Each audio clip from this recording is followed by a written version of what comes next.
And today, what Mary and I would like to do is go into a little greater depth as to how you can use both regular Google, at least what we're calling regular Google, as well as Google Scholar in the context of your academic career here at Spokane Falls Community College, and also later on as you advance through the academic chain. This is today what we would like to do is cover how you locate scholarly sources on the web. I'm sure you folks, have already had some instructors that required you to find scholarly resources. We're going to show you how to do that through Google. We'd also like to give you some tips on how to use Google in an advanced way so that you receive more relevant search results. And finally, as I mentioned earlier, just how you can use Google to find only scholarly articles. So before we continue, we just want to note that regular Google has its limits. I think oftentimes folks will rely on what we, again, are just calling regular Google for all of their academic needs, but it really doesn't do a great job of finding you the resources that you may need for your class. I think we've probably all experienced a Google search where the results are somewhere in the 100 millions and everything you look at on that first page is absolutely useless.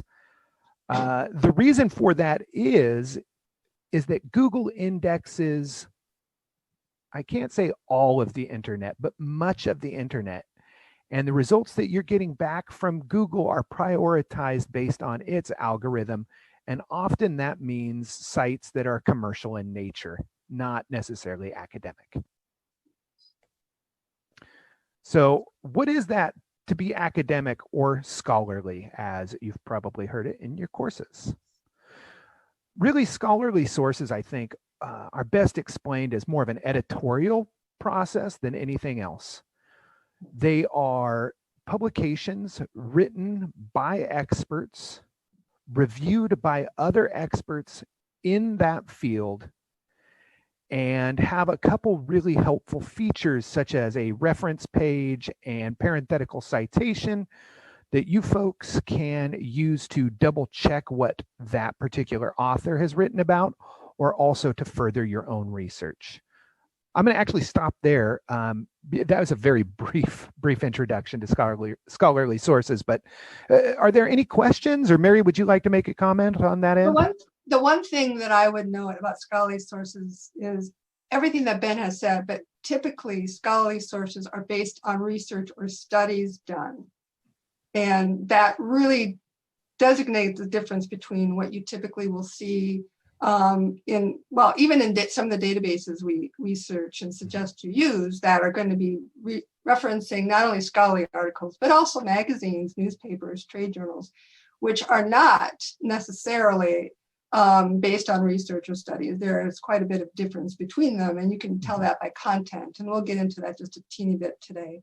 So I'm going to take you, before we dash into the scholarly realm, I'm going to take you back to what we all know and love. So Ben, if you could go to the next slide. You bet. Oh, I'm not going to Google Scholar. Oh, yeah, maybe we jumped the gun a little bit. And we should say enter Google Scholar.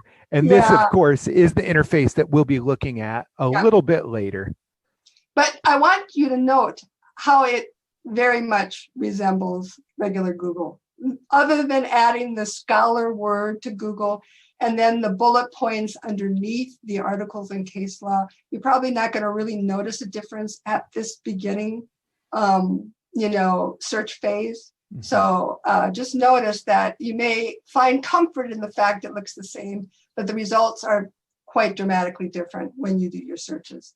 Let's try the next slide. Yeah, this time we should, we should get the result we expected. Okay, let's keep going here. The difference between the two. Now, regular Google, we all know, and Ben had pointed out too, that will pull up hundreds of websites on any topic. And they're based, their arrangement is based on an algorithm that maybe makes no sense to us other than what would be considered commercial gain. So we're not really going to investigate that so much. You already know that. So let's move to the next one, Ben. Now, Google Scholar itself really only searches for scholarly articles and chapters in books, theses, more content that's based on research and on studies. And you'll find that Google Scholar will reference articles from these types of sources, conference proceedings, which are unusual, theses, as I said, abstracts. If you're into legal research, you can look up patents and court opinions and such like. These are things that may also appear on regular Google, but may be much more difficult to find them. This way, when you're searching Google Scholar exclusively, you are only getting scholarly type literature. So, now let's go back to what we most do, and that is not you, Ben. I got confused there. I'll go back there. One thing that we oftentimes don't do when we have a research assignment we've selected or are wrestling with trying to figure out a topic is to do a pre-search practice. In other words, Ben, go to the next slide. Okay. Let's say right now we are studying something. We want to do some research for a course we're in right now, a biology course. And we have to write a proposal on some aspect of freshwater fish in the Pacific Northwest. Well, I myself, Ben maybe knows something about this, but I don't. So, I'm just out there thinking, what the heck am I going to do with this topic? So I think I'll look at diseases of trout. Now, what's your opinion? And is that a nice, tidy little topic, or too broad, too narrow? Do you think anything would pop up if I did a Google search just straight away this way? Not sure, huh?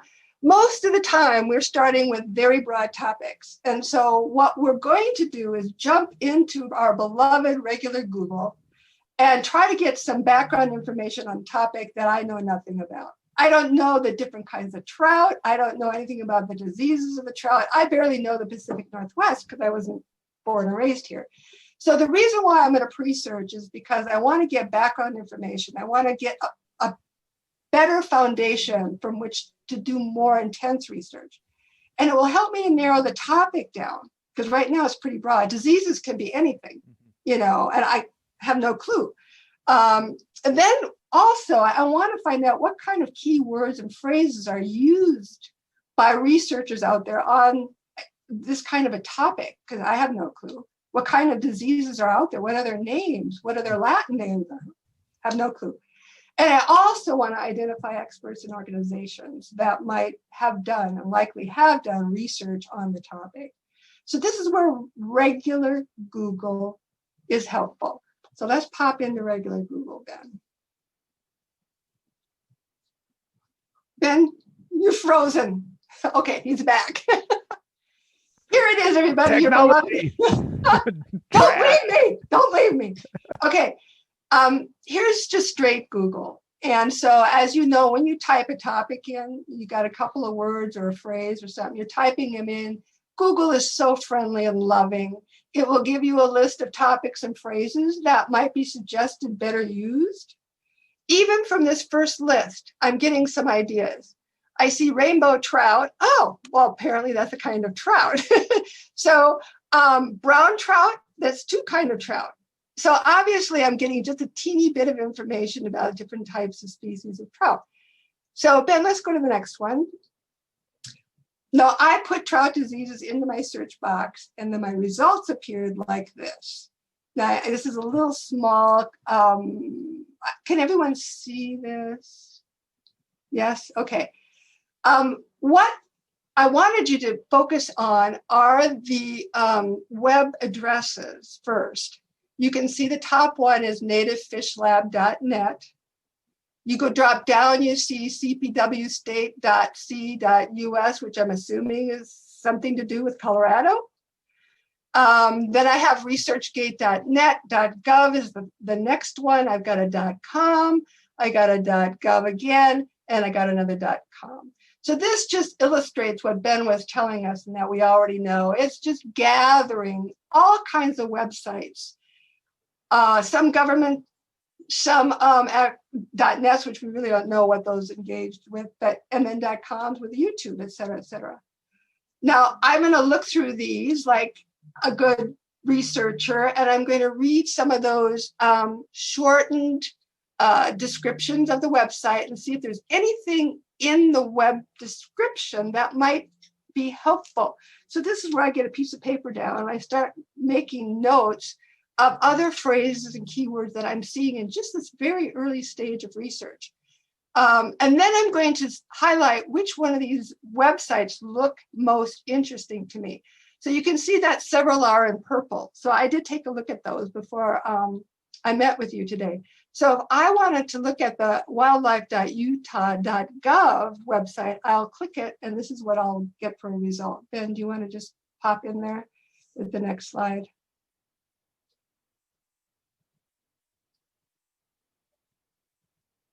Okay, this is from. Sorry, everybody. I think I froze again. This is from the Utah Division of Wildlife Resources, the state government website.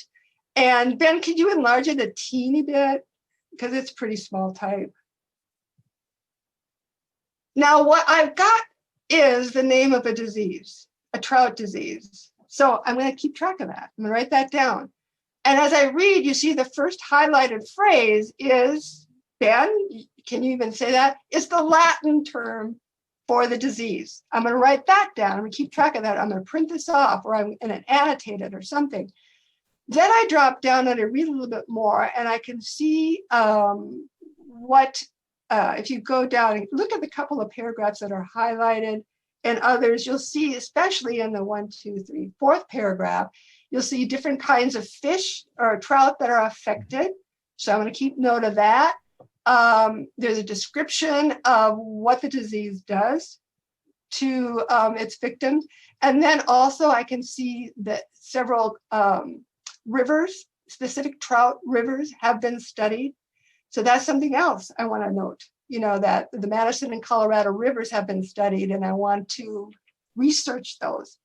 So I'm already getting some information to build my knowledge about this topic. So let's go. And this is from humble Google, everything we all know. Okay, so let's go to the next one, Ben. Okay, let's see if I can get it to work here. Advance. There we are. Okay, now this is another website that I found on our original search. And what I liked about it, it's the US government website. And as you look at it, again, it tells us what the Latin name is and a description of the parasite. It also talks about different kinds of trout. Further down, you can see what types of trout are affected and so forth. So I got a cat, sorry. He wasn't supposed to get in. The wonders of working from home. Okay, what I really like about this website is that if you look to the right column under contacts, you see Maureen Purcell listed. Now she's a research microbiologist at the Western Fisheries Research Center. So I have an organization. I have an expert studying this topic. I have her email address, and all this information I'm keeping track of because I'm going now beyond our typical research into more advanced research, which is where Google Scholar will help us. But right now I'm just gathering background information and noting it down. So I build my knowledge. I find keywords and phrases that I can use instead of trout diseases to build my research knowledge and skill. So Ben, let's move to the next one. You bet. I think that's, now after pre-searching, I've been nagging you about keeping notes. So now right now we know what the main focus is. We're talking about whirling disease, right? We also know different kinds of trout, brown trout, rainbow trout, and Ben, I'm sure you know all the other ones. Where is this happening? In the Pacific Northwest, but we've got specific rivers too now that we can note, and probably within the other, reading further into the other websites and such, we'll get even more locations, Montana, et cetera, Utah. Where is this happening? Who is studying the disease? We already have one expert, and I bet if you continue reading in some of those other documents we found on the websites, you will find other people and organizations studying it. And then identify the sources with evidence, and that's really where we're starting to go into Google Scholar.